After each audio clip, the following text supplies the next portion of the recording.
Después de realizar 2 show cookings a lo largo de esta mañana, el asturiano Pablo Albuerne retoma Gypsy Chef para ofrecer esta conferencia. Conocido en España por sus apariciones en Televisión Española, La Sexta y La Vanguardia, cuenta con amplia experiencia en el mundo de la restauración con los restaurantes La Zorra y El Santo. Con ustedes, Pablo Albuerne, Gypsy Chef, en el fórum Diresa, Drícer y Divins y Cocinando, que es gerundio. Gracias.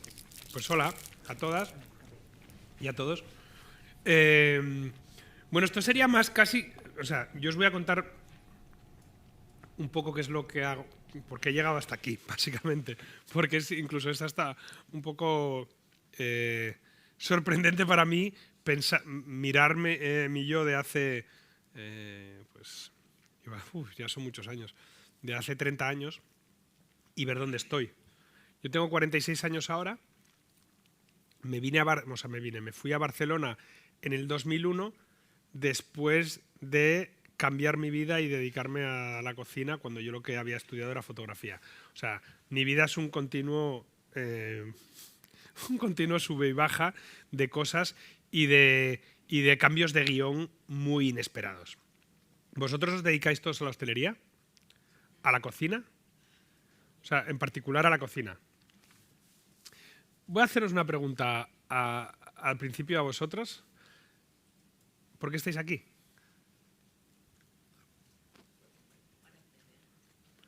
Pero a ver, claro, ¿qué os interesa más de mí? O sea, ¿qué es lo que os llama la atención de mí? ¿Alguna cosa más? A mí me llama la atención los vídeos de Instagram, porque mis hijos toda la vida me han dicho que es lo que tengo que hacer yo. Bien, bien, bien. Bueno, a ti te servirá porque voy a contaros un poco también cómo llegué yo hasta ahí, porque creo que es un poco parte de todo de la cosa que yo esté aquí. A ver, os hago esta pregunta que parece una pregunta muy chorra, pero que al final a mí también me ayuda para saber que realmente qué es lo que... Porque yo tengo tantas cosas, o sea, tengo un jaleo de cosas en la cabeza tan grande, porque cuando yo digo esto de que mi vida fue un giro de guión, es un giro de guión constante, es así. Y ahora veréis por qué. Hay dos cosas muy importantes en mi vida y una es que hago lo que me gusta, o sea, y que he tenido la gran suerte de hacer lo que me gusta por partida doble, porque no solamente es cocinar, sino también comunicar, que son dos cosas que son mis pasiones y las hago las dos juntas, pues imagínate tú qué guay. Y otra es que siempre es la afirmación positiva. Mi vida empieza a cambiar en el momento, y esto me parece un poco charla motivacional, pero es que es así, y en la cocina creo que hace falta esto también. Lo voy a hacer y la voy a reventar. Con trabajo, o sea, porque tampoco me siento ahí y digo, O sea, la afirmación positiva de que lo quiero hacer esto, me apetece hacerlo y lo voy a hacer. Y esto es trasladable desde la cosa más pequeña a la cosa más grande. Y estas son las dos cosas que han marcado mi vida. La suerte de haber encontrado algo que me gusta y pues bueno, un poco la actitud de plantarme frente a ello. Yo estudio fotografía y me doy cuenta que soy muy malo, que también lo he dicho antes, he cambiado el discurso, ahora ya no digo que soy muy malo, digo que era muy impaciente, porque realmente sí que quería ser un gran fotógrafo en 3 años y esto es imposible. Y hay una cosa muy importante con el tema de la fotografía y es la inmediatez del resultado. Sí tienes una inmediatez en el resultado, porque tú tiras una foto y sale la foto, pero requiere de mucha práctica el acabar consiguiendo una buena foto. De estudio, de práctica.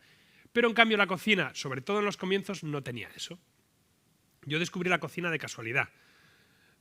Terminé de estudiar fotografía y dije, esto no es lo mío, me voy a tomar un año sabático trabajando en un bar sirviendo copas, que fue un año sabático maravilloso, tengo que decir, me lo pasé genial, y en una de esas noches, cuando ya había pasado prácticamente ese año sabático, cayó en mis manos un libro de Santi Santamaría, que era un cocinero que ya falleció, catalán, con 3 estrellas Michelin. Si no me equivoco, fue el primer 3 estrellas Michelin que hubo en España. Está en Cataluña, en el Montseny, un área cercana a Barcelona, en medio de la montaña o en medio de un paraje así bastante montañoso, muy bonito. Yo vi aquel libro y me quedé flipado. Dije, esto no puede ser cocinar. O sea, para mí eso no era cocina. Para mí cocina era una tortilla de patata, una fabada asturiana, un cachopo, unos huevos fritos con patatas, eso era cocina. Para mí eso fue como entrar en un museo, o sea, ver arte elevado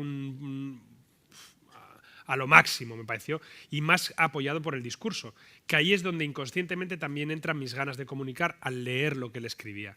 Este tío era un tío que no era un gran cocinero, porque en la realidad yo trabajé con él y no era un gran cocinero, era un gran gourmand, era un gran gastrónomo, un gran ideólogo y tenía una pluma bastante buena también y se comunicaba muy bien.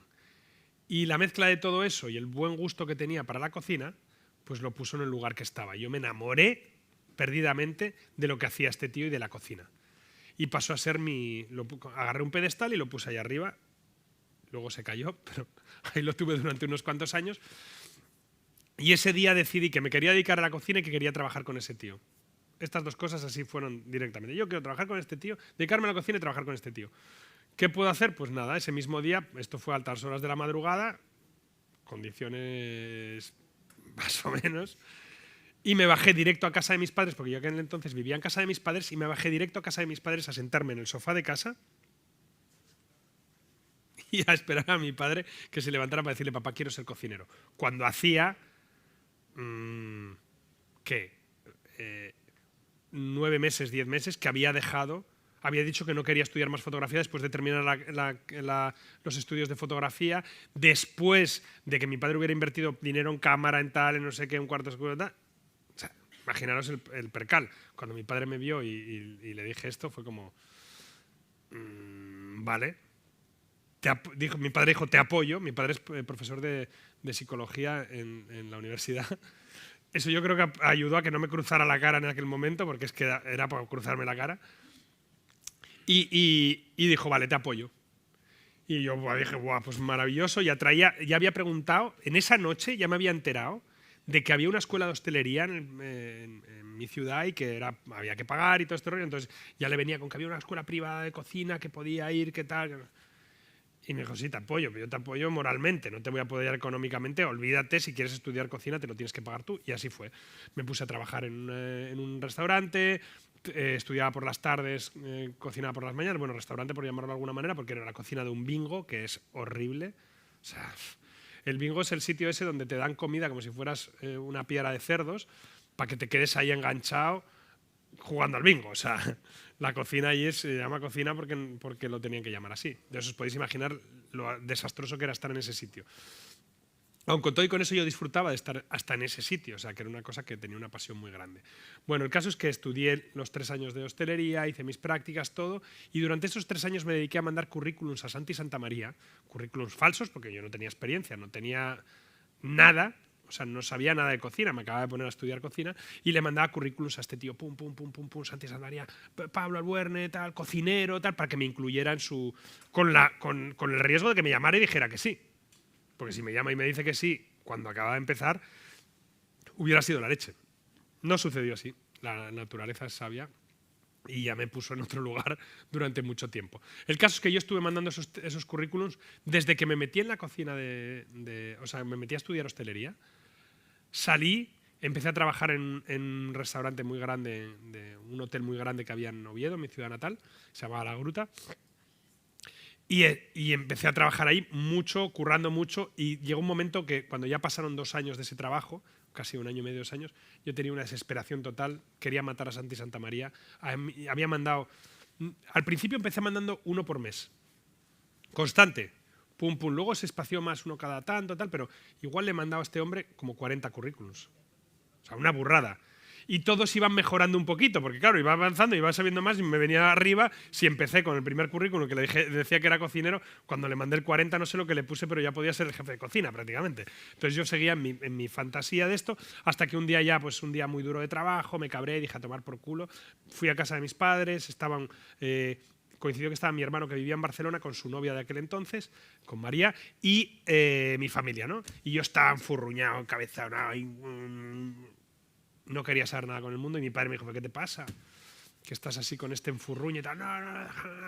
Bueno, y ahí conté la historia de que llevaba 40 currículos enviados a este tío durante los anteriores 4 años y medio, 5 años, y que no me hacía ni puñetero caso y que quería dejar la cocina y que aquello era una mierda y que no podía.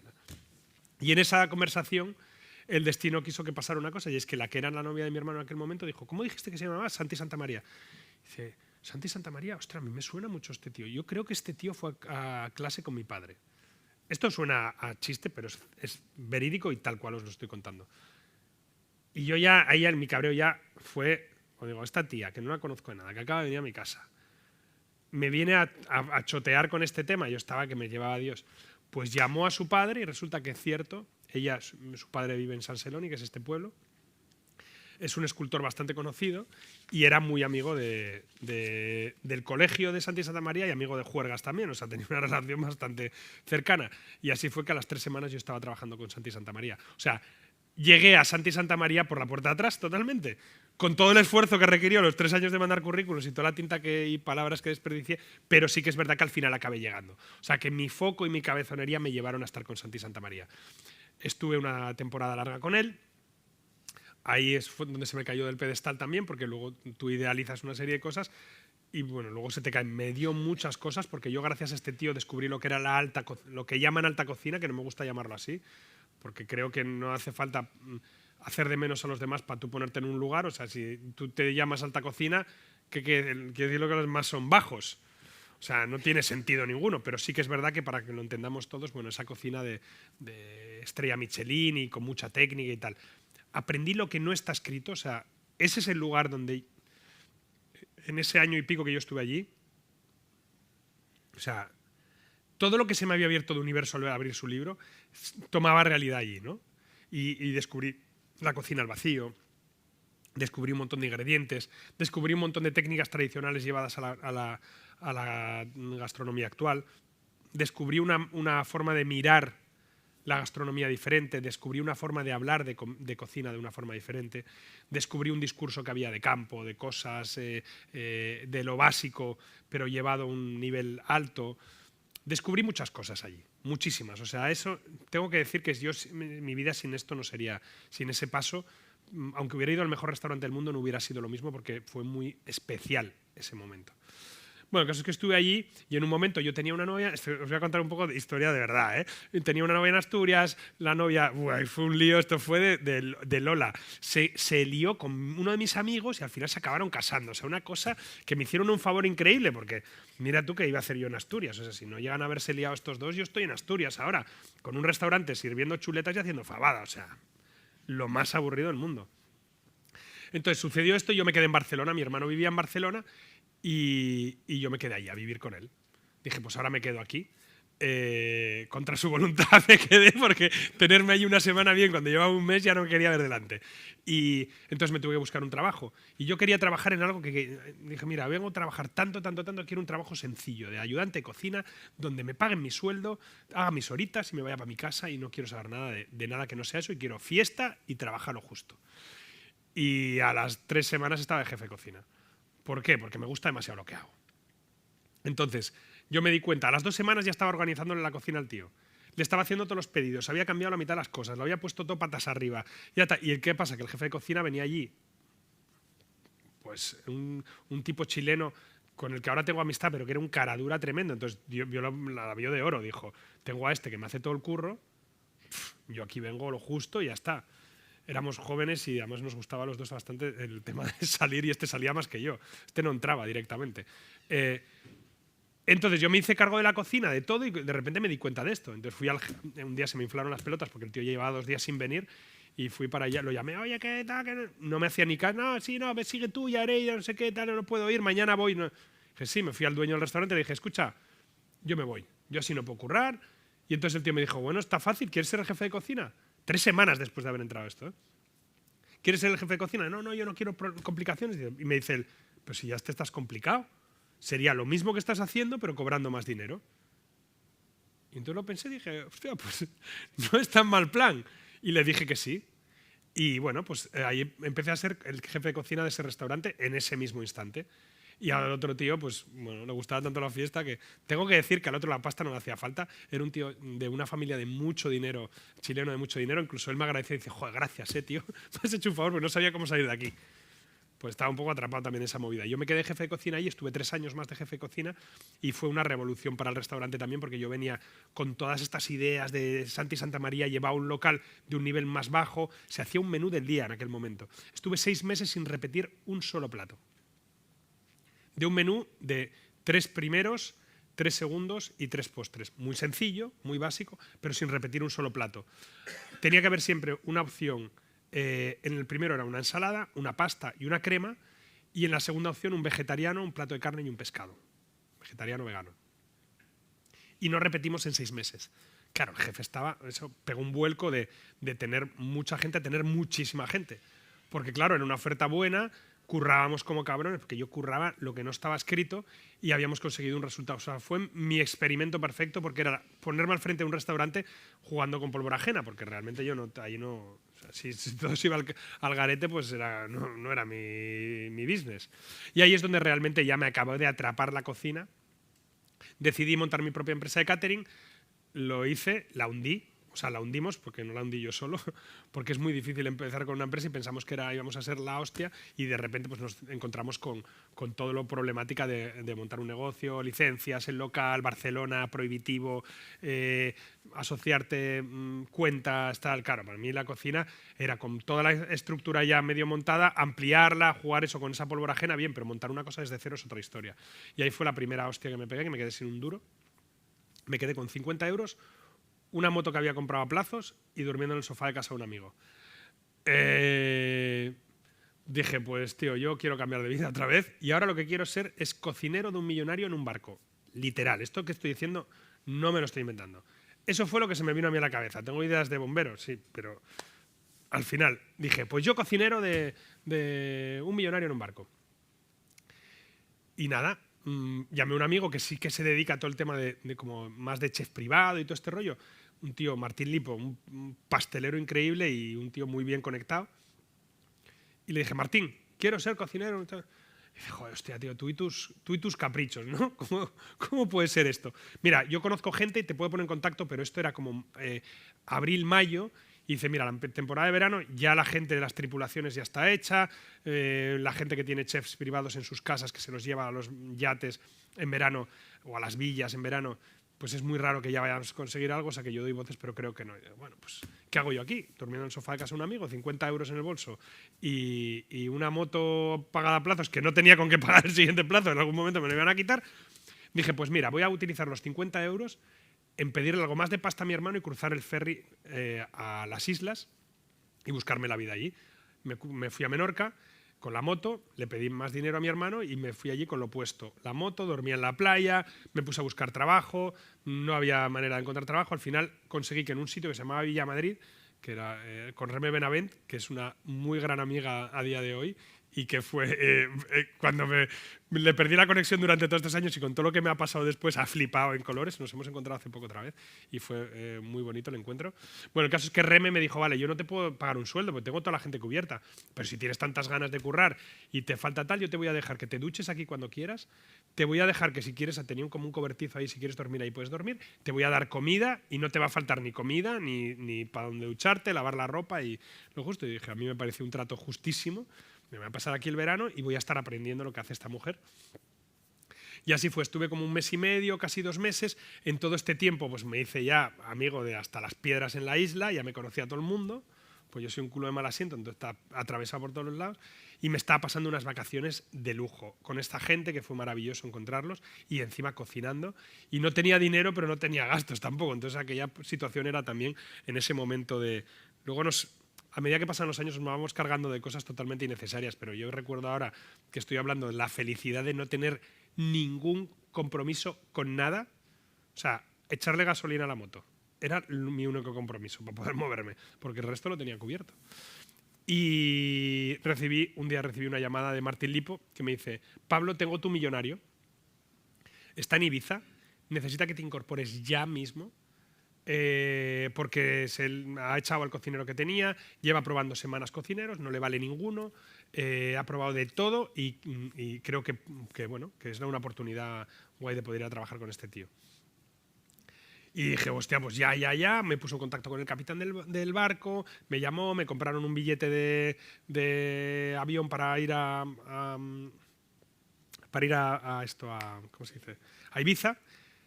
Tengo que deciros algo, en ese punto de mi vida yo nunca me había subido en un avión. Lo pongo en contexto porque ahí tenía ya, esto estamos hablando, 2006, yo tengo 46 años ahora, nunca me había subido en un avión. De hecho, había cruzado en ferry a Menorca. Y me compraron un billete en un avión, cosa que me da pánico. Bueno, el caso es que vamos a celebrarlo. Salimos por la noche, nos agarramos una turca tremenda y yo llegué tarde al avión. Creo que de forma inconsciente yo estaba buscando no subirme a un avión porque me daba mucho miedo subirme a un avión. El caso es que esto se repitió 2 veces, o sea, que casi pierdo el trabajo que yo quería, ¿no? Con esta historia, que no tiene mucho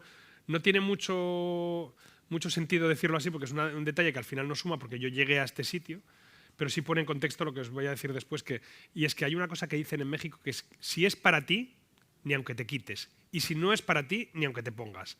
Hay cosas en esta vida que nos tienen que suceder cuando las hacemos pasar, y si tienen que ser, van a ser. Entonces, esto tenía que ser para mí, y al final pues acabé llegando a este sitio. Llegué allí, con un cabreo monumental me recibieron, porque claro, yo llegaba 3 días tarde. O sea, pero Martín, que me quiere mucho y que me conoce bien, decía, es que este es tu tío. O sea, no pruebes a nadie más porque o sea, es que vas a seguir echando gente y este es el tío que te va a salvar a sacar las castañas del fuego. En un barco es muy importante, en un yate de lujo de este tipo, es muy importante que el cocinero sea un buen cocinero o una buena cocinera. Porque tener a alguien, a un jefe, en casa, por decirlo así, 24 horas, porque la vida en el barco es 24 horas allí, comiendo mal, es una putada porque lo vas a tener pegado a las pelotas todo el día. Entonces el cocinero o la cocinera es muy importante, ¿no? Entonces para ellos es como tan importante casi como la tripulación en general. Bueno, el caso es que llegué allí, el tío se cabreó mucho conmigo, me dijo, venga, cocina, tal, no sé qué. Yo llego allí, aterrizo, no sé qué gente es, me meto en la cocina y la única cosa que tengo, esto lo cuento en el libro, la única herramienta que tengo es, entro en una cocina con todo lo que te puedes imaginar, todos los pescados del mundo, todas las patatas, lo exagero un poco, pero para que pongáis también en situación que era un sitio donde no faltaba de nada.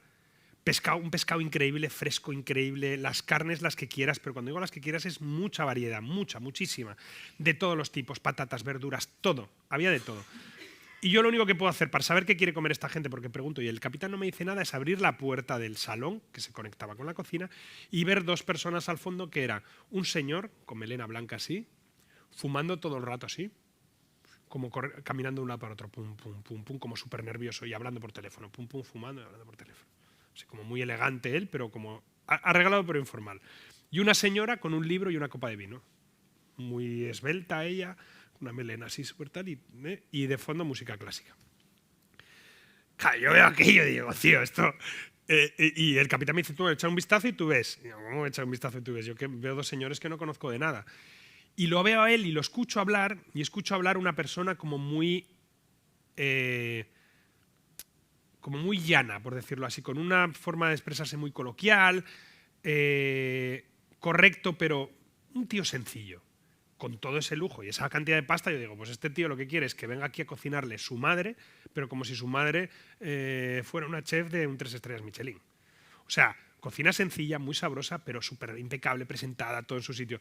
Y decidí, pues venga, pues es lo que voy a hacer. Y entonces le preparé un suquet, que es un guiso muy catalán, un suquet de rape. No, de escórpora hice. Un suquet de escórpora, que es patatas guisadas con pescado. Pero cogí la mejor patata que tenía, unas patatas, el tío, increíbles. Una escórpora que estaba diciendo, cómeme. Y me hice un suquet en 1 hora y cuarto, hora y cuarto, de llorar. O sea, hice algo que era para hacerlos llorar. El tío dio una cucharada y después de dar una cucharada, yo estaba viéndolo, porque es que aquí hay una cosa, cuando estás en estos sitios, tienes tus lugares para poder mirar qué sucede dentro. Yo estaba con una especie como de ventanita que hay así, mirando a ver qué sucedía. Yo, con la asistente personal de este hombre, que estaba al lado mío, porque habían tirado tantos cocineros que pensaba, otro más que se larga. Los 2 mirando así por el agujerito, y de repente veo que el tío pega una cucharada, levanta la cabeza así, se gira, vuelve a dar otra cucharada, se levanta y viene para la cocina. Ya era como, la tía yo creo, la tía se puso pálida porque pensó que nos iban a echar a todos ya, o sea, era como, porque venía como pum, pum, pum, llegó para allá, me dijo, se presentó, me llamó por mi nombre, o sea, él ya sabía que yo iba para allí, y me dijo que enhorabuena porque eran las mejores patatas que se había comido en su vida, o algo así, no recuerdo exactamente cuál fue, pero como que el tío, tal, que nos vamos esta noche. Y ya subió a hablar el capitán, nos vamos esta noche. Mira, lo digo y te lo juro por Dios, se me ponen los pelos de gallina. Porque realmente en aquel momento volvió otra vez a cambiar mi vida de forma muy heavy. Trabajé 5 años para este tío, 4 años y pico. Viajé con él por todo el mundo, di la vuelta al mundo con él en barco. Esa parte era una parte de ese primer trabajo, en un velero que tenía de 73 metros, que se llamaba El Paz. Este hombre ya murió también hace un par de años ahora. Soy muy amigo de la familia, los quiero como si fueran mi familia también, porque pasamos muchas cosas juntos y son gente que ha pasado a formar parte de mi familia, de alguna forma. Estuvimos ese verano viajando en el Paz, luego él se compró un yate más grande, no miento, el Paz tiene 54 metros y son 73 metros el otro yate que se compraron para dar la vuelta al mundo con la familia. Estuvimos 3 años viajando por el mundo. Os podéis imaginar un poco, porque todo esto ya no os puedo contar la historia, porque es bueno viajar en barco en un yate enorme por todo el mundo, haciendo vida con ellos, porque yo ya formaba parte de la familia. O sea, desde aquel momento yo empecé a no ser solo tripulación, sino a ser más cercano a ellos. Y me acogieron, pues bueno, como esa parte. Yo soy muy especial porque yo me trato a todo el mundo de la misma forma, y esto a este hombre también le encantaba, porque yo lo trataba como si fuera un amigo mío más, y venía conmigo a comprar al mercado, bajaba a la cocina, y es un tío que lo echo de menos, porque fue un tío muy importante en eso que yo hice. Me quiso llevar con él, era socio de Fran Adrià, tenía la Hacienda Benazuza, que es el Hotel Hacienda Benazuza, que es un hotel que tienen y el restaurante La Alquería, que es un hotel que tenía Ferran Adrià, que yo ahora no sé si tiene que ver con ellos o no, en el sur, en Andalucía. Quería llevarme para allá de jefe de cocina. Bueno, tuvimos nuestros tránsitos en todo esto, pero el caso es que fue una experiencia increíble. Me enseñó todo el mundo, así literal, me dio el regalo de enseñarme todo el mundo. Me dio el regalo de sentir cuando alguien se apasiona por algo y tiene a alguien al lado y envidia, o sea, sentir que puedes tener todo, pero poder llegar a envidiar de forma sana a alguien que hace algo que tú admiras. Y sentí la admiración real por primera vez en mi vida, la sentí con este hombre. Este tío me admiraba realmente. Y eso me ayudó mucho a ser lo que soy ahora. Terminé de hacer todo esto, acabé en Australia, de ahí me fui a Argentina, conocí a la que ahora es mi exmujer, que fue mi pareja durante unos cuantos años, con la que tuve 2 niños. Viajé un montón, luego me fui a México con ella, luego volvimos, tuvimos 2 niños, volví a trabajar para ellos, o sea, como luego un periplo de un montón de cosas. Y ahí llega un periodo muy oscuro de mi vida, que es que yo, después de trabajar para él, vuelvo otra vez más a la rutina y paso 4 años de mi vida con una ansiedad horrible, diagnosticada como ansiedad super heavy, que no podía ni siquiera salir de casa. Yo me metía, después de haber dado la vuelta al mundo en avión, en bicicleta, en barco, en todo lo que te puedes imaginar, había viajado más que Willy Fogg. No poder meterme en un metro o en un tren, porque sentía el pipipí y tenía que irme para atrás porque ya me angustiaba, o sea, es una cosa muy jodida, que yo espero que estas cosas, y siempre lo cuento porque creo que hay que normalizarlas, o sea, todo lo que tiene que ver con enfermedades mentales es lo mismo que tener un catarro. Hay muchas. Si alguno de vosotros tiene o vosotras tenéis alguna historia de estas, os recomiendo que lo miréis cuanto antes, que no tengáis vergüenza de mirarlo, porque realmente es una cosa que a mí me podía haber hundido totalmente. Estuve 4 años de mi vida muerto en vida. Hacía cosas, pero no hacía. Fue mi primer contacto con la televisión, además. Justo antes fue mi primer contacto con la televisión. Es que tengo 2 vidas paralelas. Una es la de la tele y otra es la de la cocina, que luego transcurren juntas, pero hay un momento que se juntan, que es... Y ya me lo he saltado porque son muchas cosas y no sé cómo estructurarlo. Bueno, el caso es que sí que es verdad que se me olvidó una cosa. Con todo el dinero que yo gané, y que es clave, con todo el dinero que yo gané, decidí que yo quería empezar a contar cosas al mundo. En este viaje, cuando crucé del Atlántico desde Tenerife a Barbados, yo pasé muchas horas, son 8 días, pasé muchas horas delante del ordenador. En aquel entonces empezaba YouTube, era el primer año de YouTube. Es que YouTube lleva 4 días, 2007. Y yo empecé a ver vídeos de un tío que se llamaba Jamie Oliver. No sé si lo conocéis. Y yo dije, Jamie Oliver. Yo dije, hostia, este tío ¿cómo puede ser que este tío haga lo que yo hago, hable como yo hablo, se mueva como yo me muevo? ¿Sabes? Era como una cosa de haber visto un... Y lo hace en televisión. Y, o sea, que lo que yo hago, si él lo puede hacer, yo puedo hacerlo también. Hostia. Y entonces ya se me metió en la cabeza el siguiente objetivo, que es, quiero hacer tele, quiero comunicar, quiero contarle al mundo todo lo que es cocina, lo bueno que tiene la cocina de una forma mucho más relajada, más distendida y más cercana. Entonces cogí todos mis ahorros y me fui a Argentina con esta novia, que fue mi mujer durante tiempo. Fui para allá, contacté con otros amigos que yo tenía en Argentina, un grupo de gente que se dedica a la televisión, creé digamos, un equipo de rodaje y grabé mi primer programa. Es guay, todavía lo tengo. La idea era muy buena, pero yo no me había puesto nunca delante de una cámara y me las daba muy felices. Yo pensé que era súper fácil aquello, pero lo que hago ahora no tiene nada que ver con lo que hacía en aquel entonces. Es surrealista. Verme ahora en este punto en el que estoy ahora, lo miro, me veo y me veo ridículo en aquel momento. Pero me veo también, me reconozco con ese foco de decir, quiero hacer esto, voy y lo hago. Me da igual. O sea, como dicen en México, me vale madres. O sea, yo voy y lo quiero hacer y lo hago. Y tú no me vas a venir a decir que no puedo. Ya me daré cuenta yo si no puedo. Pero no me digas que no puedo. Hice esto, lo grabé, me lo metí debajo del brazo, volví a España. Lo pasé por las productoras, no me hacían caso.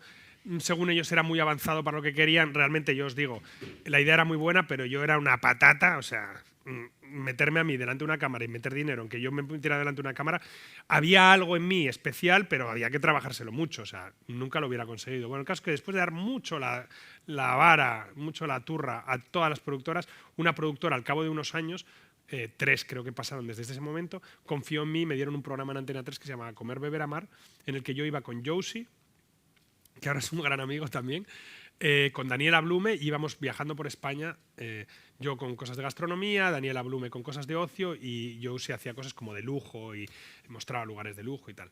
El programa era una patata también, increíble. O sea, venía a sustituir a un programa de estos de verano, que bueno, estuvo durante 4 meses en Antena, y hacía estos programas que iban a la playa con el micrófono y preguntaban a la gente y tal, que no tenía presentadores, pues quisieron hacer una cosa en la que sí hubiera presentadores y bueno, era una chusta, vaya. O sea, pero me enfrentó directamente con una primera experiencia con tele real, ¿sabes? En un rodaje, tiempo, y me sirvió porque ahí es donde yo empecé a aprender lo que era estar delante de la cámara. En aquel entonces fue donde yo empiezo a venirme abajo por un tema, por temas personales míos que no vienen al caso, familiares, por decirlo así de alguna forma, que son los que me hace caer en este tema de la ansiedad. O sea, al final mi ansiedad viene de querer ir a un sitio y estar yendo a otro. O sea, la resistencia de mi cuerpo a ir a donde me estaba llevando la corriente de lo que estaba haciendo.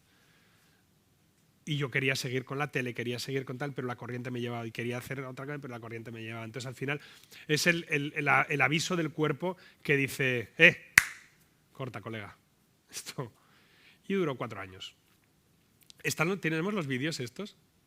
En este momento yo descubro una cosa muy interesante, y es que cuando yo vengo de grabar de Comer, Beber, Amar, un día el chofer que me llevaba a casa no está disponible, va con retraso, entonces me lleva el chofer no sé si era de Daniela o de Josie, me lleva, porque yo vivía a las afueras de Barcelona, en Sitges, me lleva a la productora y están ahí montando todo lo que nosotros hemos grabado la semana anterior en Málaga.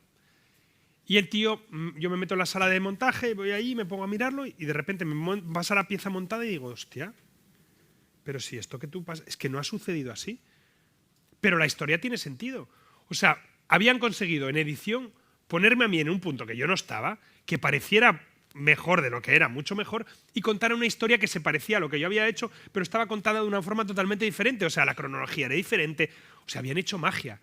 Habían conseguido con la edición contar una cosa, o sea, adornar una cosa que era imposible y que no era verdad.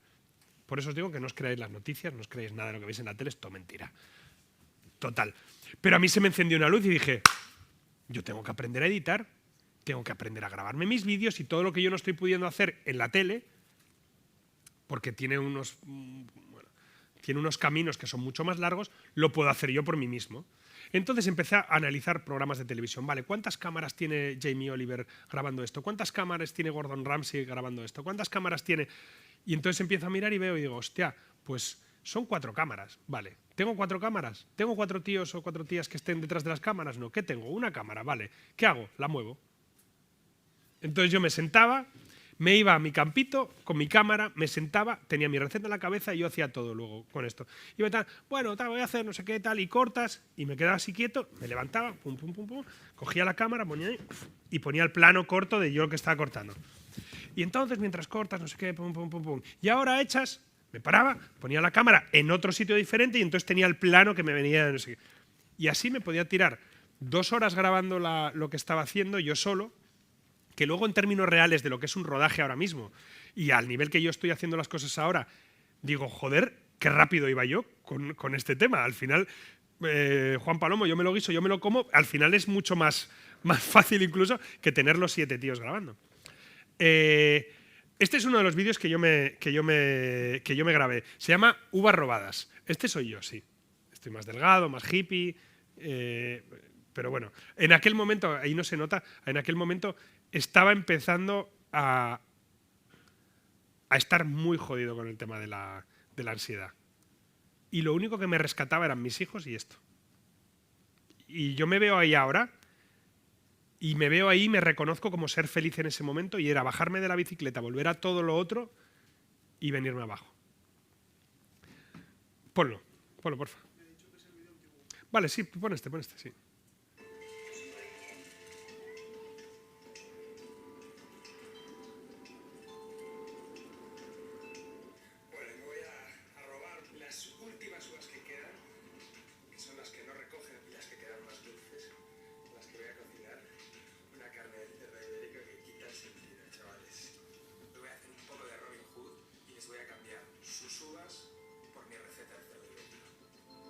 Yo me montaba unas películas que flipas, ¿eh?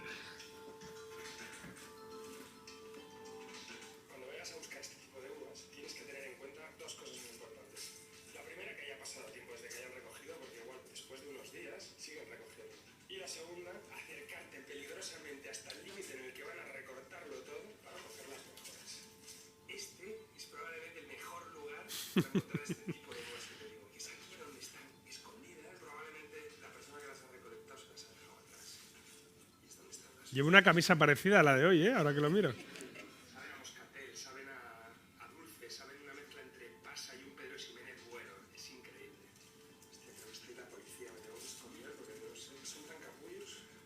Son capaces de mirar con los ojos. Es que estas son tan puras que la verdad me chupo un huevo. Páralo un momento. Aquí yo, para mí, consigo transmito eso. O sea, esto es real. Esto está pasando de verdad.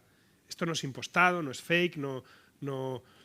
Yo me sorprendo la capacidad que yo tenía en ese momento de que la vida estuviera pasando a mi alrededor y a la vez estar grabándolo y a la vez estar en la cabeza pensando cómo lo iba a editar después para que todo funcionara. Todo de forma inconsciente, ¿eh? Esto, obviamente estoy yo solo, o sea, solísimo. Pon otra vez.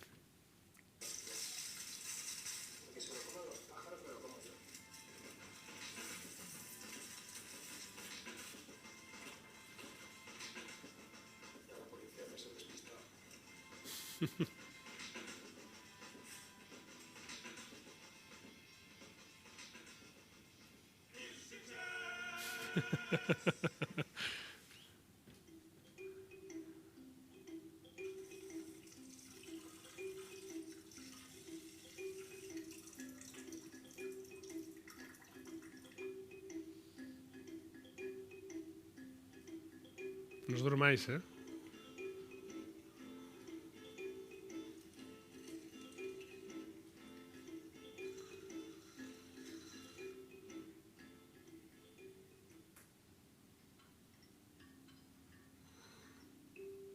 Claro, yo aquí veo muchas cosas que ahora no volvería a hacer de la misma forma. Pero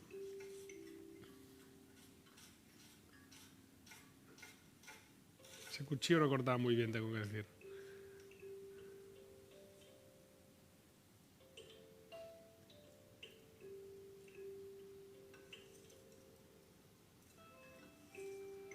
Mi hijo se veía este vídeo y se queda así.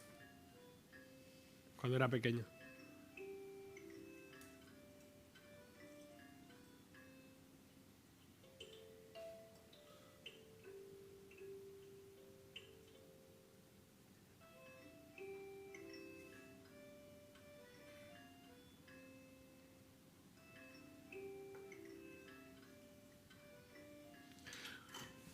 Claro, para el tipo de... Continúa, ¿eh? No pares, no pares. Para el tipo de vídeo que se consume ahora, que cada vez tiende a ir cada vez más rápido, más corto, más esquemático, esto es el antivídeo de ahora.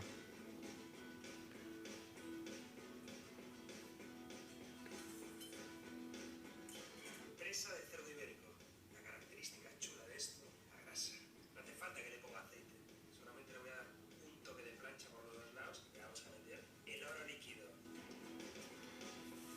O sea, si me llegan a pillar ahí haciendo fuego, o sea, eso era o sea, podía haber montado un Cristo ahí de narices. Ahora es el momento perfecto para esto. Mira qué maravilla. Está buenísimo, tengo que decir, lo recuerdo mucho, este sabor.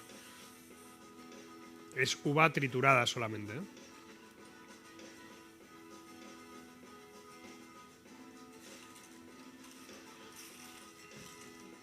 Bueno, y sigo con el mismo rollo. O sea, esto es lo que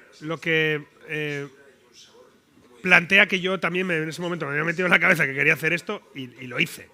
O sea, yo empecé a hacer estos vídeos y empezaron a tener no una repercusión a nivel externo, a nivel, o sea, no tenía una gran audiencia, sí tenía una audiencia fiel, porque la gente que me seguía mucho y les encantaba, pero no era una audiencia grande, por decirlo así. Pero a nivel interno se empezó a despertar, o sea, a nivel de la industria, se empezó a despertar algo. Empecé a ser como el niño rebelde de la televisión, por decirlo de alguna forma. Como un tío que tiene mucho talento, que lo hace guay, pero que va a su puta bola, y como va a su puta bola, pues nunca va a llegar a nada. Así directamente. Porque les gustaba, pero había mucho miedo. O sea, eso es como todo o sea, la gente que es jodida e intolerante con las cosas. Es miedo. Miedo a lo diferente, miedo a probar. O sea, nos gusta vivir en la comodidad y en la seguridad de que todo funciona, ¿no? Y yo era una patada en los huevos para esta gente, porque era todo lo que no, o sea, tocaba todo con las manos, me ponía a comer ahí, iba vestido de cualquier forma, me decían te tienes que afeitar, no me da la gana, el gorro ese no lo puedes llevar, ¿sabes? Era como todo un no a todo. No me venía bien nada, o sea, era como, bueno, y así pues me recibí muchas veces decir tú no vas a llegar a nada, tú no sirves, esto no vale, te crees que eres la hostia pero esto no funciona, y yo basta que me digan eso para que me crezca más, ¿sabes? Entonces empecé a grabar estos vídeos, seguí haciéndolos, esperando que en algún momento, pues, super petarla, ¿sabes? Y yo iba con esto y seguía, pues las teles me llamaban para hacer cosas que yo no quería hacer, porque me querían todos poner dentro de un plato, sentarme detrás, o sea, hacer que fuera un arguiñano jovencito, quitarme la barba, cortarme el pelo, empezar a hablar de otra forma, entonces claro, eso no era yo. Y yo salía de esos sitios diciendo, hostia, es que no os dais cuenta que el personaje importa, o sea, si no, coger a otro. Yo, pues cogemos a otro, y me iba. Yo hice el casting para hacer Pesadilla en la cocina. Obligado, pero lo hice. ¿Qué más cosas hice? En un momento, cuando había Top Chef, que estaba Alberto, que es gran amigo también, que yo en aquel momento no lo conocía, estaban haciendo Top Chef y me llamaron para participar en Top Chef como participante, ¿sabes? Para participar, vaya. Y no, para mí eso era menor. Pensé que me llamabais para ser... Dije, no, yo si me quieres llamar para presentar el programa, sí, pero para participar no quiero ir. Como, también yo vivía en un poco me había venido tan arriba que yo creía que era mucho más de lo que era. Bueno, el caso es que este tiempo pasó y yo entré en esa fase más profunda de anularme con todo. Y ahí vino mi primer restaurante, El Santo, que es una hamburguesería, que hacemos nosotros el pan, cocinamos todos todo con... Esto hace 10 años ahora, porque justo ahora cerramos ya. Han pasado 10 años, entonces ya ponemos el cierre. Han sido 10 años maravillosos, El Santo se cierra. Lo cerramos ahora. Así hacemos como Ferran Adrià, que dice, esto ha sido maravilloso, ahora que estoy en la cumbre cierro. Pues yo igual, pero con una hamburguesería. No es lo mismo, pero un poco así. Pasaron, o sea, hace 10 años yo estaba, también me sirve mucho para ubicarme yo en el tiempo. Hace 10 años yo estaba abriendo el Santo con otros 2 socios, estaba en el peor momento mío de hundimiento, había dejado de hacer vídeos hacía tiempo porque ya no me daba el cuerpo para hacerlo, o sea, ya no me llenaba tanto como para tener la fuerza de poder hacerlo. Y abrí el Santo, estuve 2 años en el Santo y un momento decidí, dije, bueno, que esto ya no viene al caso, pero me separo y ahí empieza todo a fluir otra vez. Abro La Zorra, me llaman de La Vanguardia, que es un periódico importante, queremos hacerte una nota, empiezo a salir en prensa por La Zorra y en ese momento me llama Cristina Yolons, una periodista gastronómica muy amiga también y muy conocida, y me dice, Pablo, ¿por qué no retomamos los vídeos? Pero tienes que hacerlos de otra forma porque la gente no está en el campo, vete a la ciudad. Y empiezo a hacer este mismo formato en ciudad. Empiezo a meter ya más ingredientes, más gente a trabajar conmigo. Ahora somos una empresa, hacemos estos vídeos. Así es como yo llego a Instagram también. O sea, ha sido todo un recorrido y empiezo a hacer esto de forma más profesional. Empiezo con muy pocos medios, pero empiezo a hacerlo más profesional. Y empiezo a hacer lo mismo en la ciudad. En vez de sentarme en el campo, me siento en una acera. Me voy a un mercado y empiezo a hacer lo mismo de la misma forma. Tengo más experiencia comunicando y sigo avanzando. Y aprovecho todo eso para que mis redes crezcan.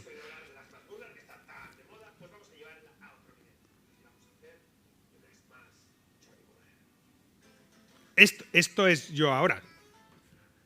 Si lo comparas con lo anterior, vas a coger un chorizo criollo importante.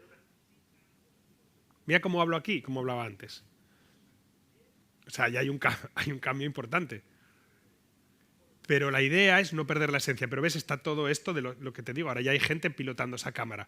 Cambia, está pasando de verdad esto. O sea, ahora al contraste lo ves y dices, lo otro es muy cutre.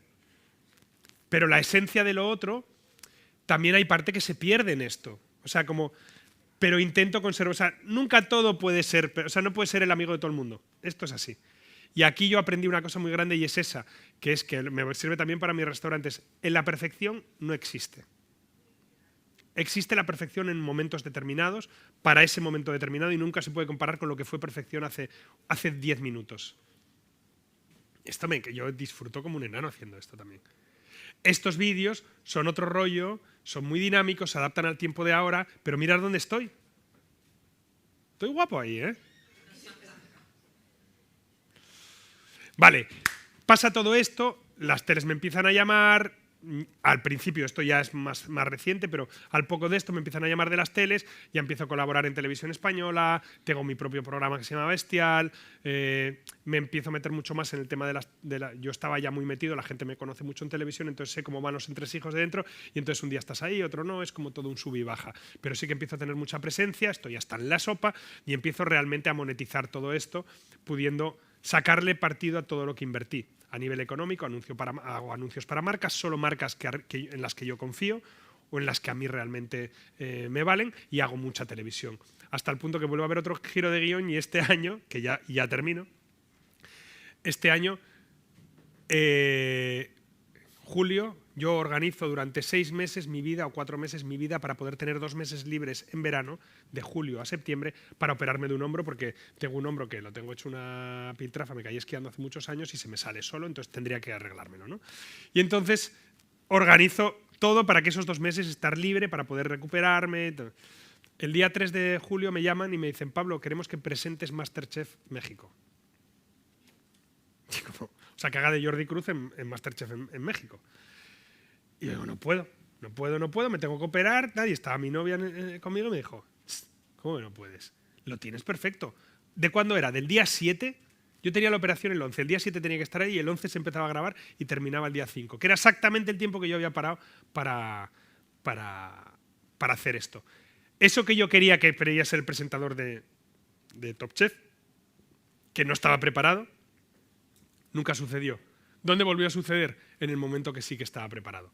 Si es para ti, ni aunque te quites. Y si no es para ti, ni aunque te pongas. Y esa es un poco la historia de mi vida.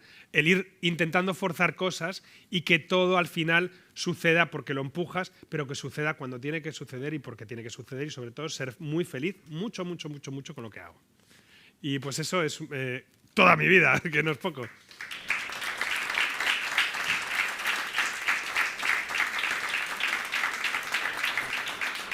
Muy resumida, ¿eh? También os lo digo, porque hay muchos detalles de muchas cosas por en medio que son muy difíciles de poder explicar en tan poco tiempo. Y porque si no sería una turra tremenda. Y nada, si tenéis alguna pregunta, alguna curiosidad. ¿Seguro? Mira, uno ahí atrás.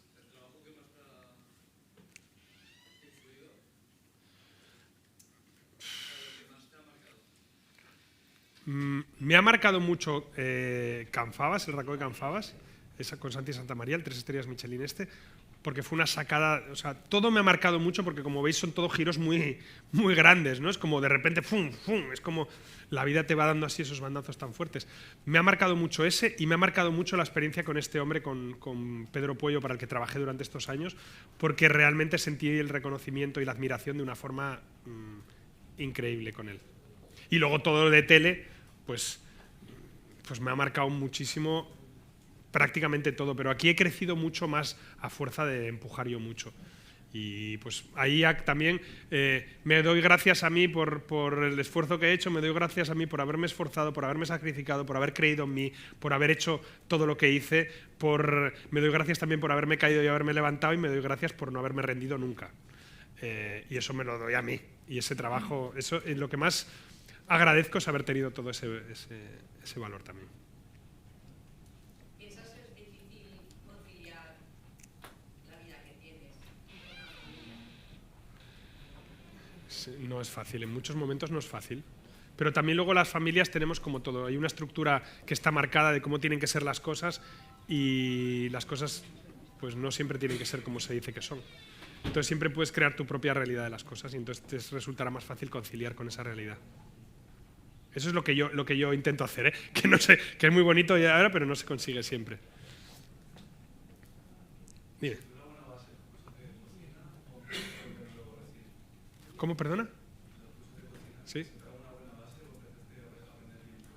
No, todo ha sumado. O sea, sin ese comienzo no hubiera sido imposible. O sea, sin ese arranque yo no hubiera sido... O sea, todas y cada una de las cosas que me han pasado y por las que he pasado durante todo este tiempo hasta el día de hoy, incluida esta charla que estoy dando ahora, son parte importantísima e imprescindible de lo que voy a ser mañana o dentro de 10 minutos. O sea, no hay nada que no haya sumado, hasta cosas muy terribles que no tengo ganas de volver a repetir, pero son parte importantísima, como ese periodo de muchos años viviendo en el hoyo totalmente. ¿Qué más? Os he pegado una buena chapa, ¿eh?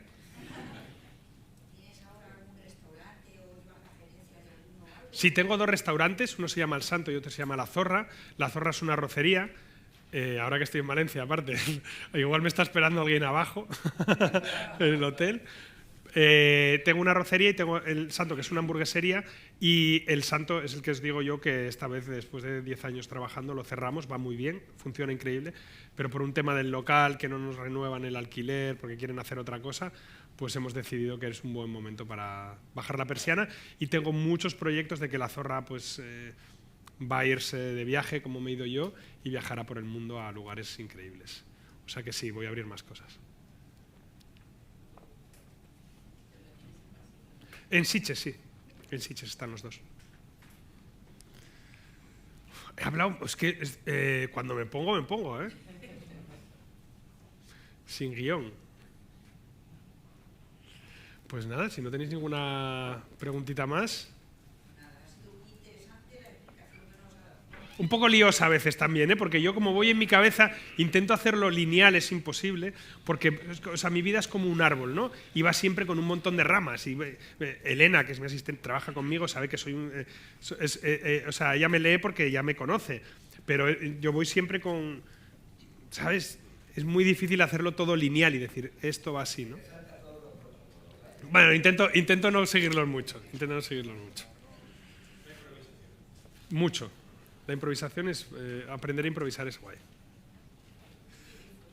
Sí, básico. Si no disfrutas, busca otra cosa, porque seguro que hay algo que te gusta. Y centrar el tiempo, emplear el tiempo en alabar lo que te gusta y no criticar lo que no te gusta. Que esto es una cosa que con las redes sociales se nos ha metido... Es como que se ha puesto mucho que la gente pierde tiempo en putear lo mal que ya lo haces algo, en vez de estar perdiendo el tiempo alabando algo que te gusta, ¿sabes? Vete a algo que te gusta y pierde tu tiempo en decirle, ¡guau, qué guay lo haces! Iría todo mucho mejor. Bueno, las reseñas. Por eso te digo, no diga, si no te gusta, no vayas. Pero es como, a mí me pasa esto. Yo tengo muchas... O sea, he tenido que hacerme una coraza también y aprenderme a reír de esto, porque no te pasa que vas a un teatro, imaginaros, poner esta similitud, un vídeo de YouTube, alguien viene, ve el vídeo y se pone ahí a decir, vas mal peinado, sucio, eres un puerco y además eso que cocinas es una mierda. Que puede ser verdad y puede ser que lo que piense, y es muy, muy lícito pensar esto. Es gratis, se sienta ahí y es gratis. Me diga lo que me diga, que no, es que me tengo que ver los anuncios. Es gratis, no pagas un duro por ver esto. No tienes obligación de verlo, pero lo ves. Imaginaros si tú fueras a un teatro y aun pagando la entrada, ¿tú crees que ese tío va a llegar allí y decir, en medio de la función, porque es así, de abrupto, en medio de la función se va a levantar y dice, interpretas como el culo y eres un inútil? No tiene sentido esto. Y ha pagado una entrada y ha ido ahí y le ha parecido una mierda. No. Va tranquilo, va a su casa y dice, yo no vuelvo a ver a este tío, esto es una mierda. Fui a ver una función hoy que era una porquería. Pero no, en YouTube se levantan de la sala y te dicen que eres una mierda. Esta mirada es la que creo que hay que hacer un poco para decir, tío, o sea, y contra esa gente ya no vale solo la... o sea, es como, hay que decirlo, estás fuera de sitio. Y la gente tiene que empezar a decirle, solamente eso, estás fuera de lugar. Que sientan que están fuera de lugar. Luego está el hater que lo hace por cachondeo y eso es más tal. Y yo juego mucho con esa gente. Pero hay otra gente que realmente ves que tiene una vida muy infeliz. Pobres. Estamos.